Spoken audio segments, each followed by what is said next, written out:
Hey guys, I just wanted to do a quick review of this truck, Team Associated Rival MT10. It's right off the bat, I just want to say positive stuff about it. It's a really cool truck. It's 300 bucks even. Oh great, I should have took the body clips off before I filmed because I wedged them way on there. Anyway, I've had this truck for about 6 months and I haven't done too much to it. I just want to give a review of like the build quality and my overall experience with it, since I've seen a lot of cool comprehensive reviews on this truck that I feel like I could agree with some stuff and reinforce some stuff. Apparently, unbeknownst to me, this truck is not an original Team Associated product, but it was originally built by Helion, which apparently is Hobbytown's brand. They called it the Helion Avenge MT. Apparently, Associated Electrics just picked up the platform, and now they call it the Rival MT. But apparently, it was a really popular truck, and it was well liked then, and it's still well liked currently. And it's coming at a great price point, and it's highly adjustable. That's the thing about this truck, is it's super tunable, which you don't typically see with monster trucks. Like, so you just see all these turnbuckles, or excuse me, these, like, I don't even know what to call these. I don't know if these are turnbuckles or something else, but anyway, these adjust things like camber and caster, particularly in the front end. It's slightly less adjustable in the rear, but overall, of course, most vehicles, it's no big surprise. They all have the adjustable shocks, but anyway, it's cool to be able to adjust the steering and stuff like that. And so, to that end, the build quality, that is where you guys, if you pull your truck out of the box, like, look at those and make sure that those are adjusted, because like your chances are, like, they're putting these trucks together, like whatever, however many they need to make of them in one day, and although they're hand built, they're kind of slamming them together because they have like a quota. So just make sure that it's tuned, like the wheels aren't all towed in or towed out, and you have like good, like, your wheels are straight up and down and that sort of thing. So literally, I've done two things to this truck mechanically, not in terms of repairs, but in terms of upgrades. These wheels are Proline, and it's kind of a funny story because I didn't even really need these wheels, but basically I had a malfunction where I lost a wheel. So I mean, I was just ripping and running it out. I hadn't tuned it at all since I pulled it out of the box. I didn't really even look very closely. I just started running it. And so I was running it in a park, and long story short, I lost a wheel. So in the process, the internal hex, the plastic hex that connects the wheel to the hub inside there, had stripped out because there was obviously a time where it was like partially off and it was spinning really fast. So anyway, that part, I had a wheel that was now no good. I couldn't put it back on the vehicle. So, not wanting to wait, I went on Tower Hobbies. I was like, oh well, let me see if how much are some stock wheel replacements, and they were available, but I was gonna have to wait for shipping. So I was like, well, shoot, let me go down to my hobby shop and see what they have for like hop-up wheels.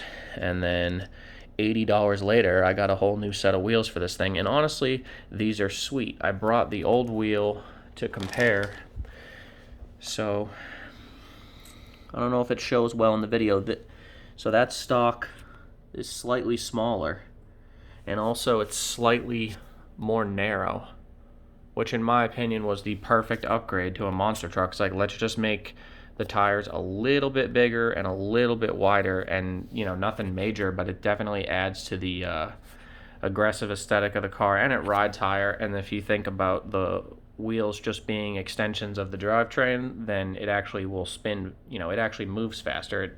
I think it topped out originally at like 40, and now it goes like 42 or something like that, just because these larger diameter wheels obviously allow for greater travel. So that was one upgrade, and then the second upgrade was just the Integy. I put a cooling a cooling fan slash aluminum heatsink on the motor, which tends to get really hot. A lot of people, or not a lot of people, but I've seen a couple videos where guys are like, oh, this motor is kind of small for this truck, and it's because they might have been spoiled by other vehicles with the 550 size can, the longer can, and bigger torque, that sort of thing. So they're used to it being a certain bit more powerful. But anyway, getting into this hobby, if you spend, this truck is $300 and it comes with these electronics, and I think these electronics are super adequate. Like the radio is not fancy, but it works for the purposes of running a truck just fine. And the the servo is very high torque. The one thing I would say is, I don't know if anybody else has had this experience, but my servo saver, the little mechanism in there that's adjustable.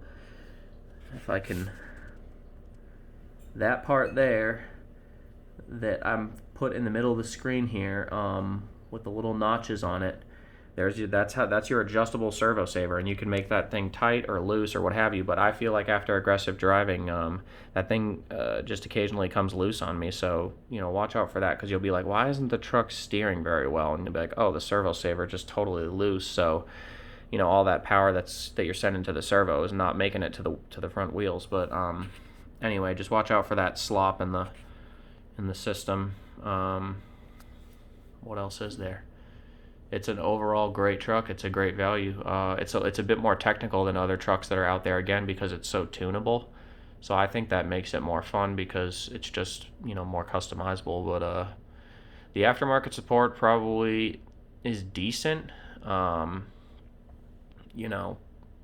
don't really know. Typically of a discontinued vehicle such as the Helion Avenge, I know there are still Helion parts out there. Particularly, guys talk about like, oh, replace your front arms with Helion ones. They're made out of better plastic, and that might be true. But nonetheless, I mean, I'd say the aftermarket support for this car is like moderate to low, honestly, because it is like, people like it, but it doesn't make it. It's not like an SCX10. It's not like a popular RC. So you're typically when you go to like a hobby shop, you're gonna be like, you guys have rival Mt10 parts? They're gonna be like, no, we don't have that, because it's just not that popular.